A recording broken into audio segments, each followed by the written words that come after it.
একটি ছোট গ্রামে ছিল একটি স্কুল, আর সেখানে পড়ত রাহুল নামে এক ছাত্র।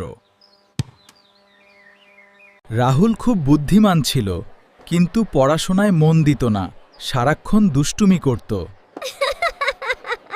তাদের শিক্ষক মিস্টার সেন ছিলেন খুবই ভালো এবং ধৈর্যশীল মানুষ। একদিন স্কুলে পরীক্ষা হলো, কিন্তু রাহুল কিছুই পড়ে আসেনি। ওহ, আমি কি করব? সে পাশের বন্ধুর খাতা দেখে নকল করতে লাগলো। শিক্ষক সব দেখলেন, কিন্তু কিছুই বললেন না। পরের দিন শিক্ষক তাকে ডেকে বললেন, নকল করে তুমি শুধু নিজেকেই ঠকাচ্ছ। রাহুল নিজের ভুল বুঝতে পারল আর মন দিয়ে পড়াশোনা শুরু করল।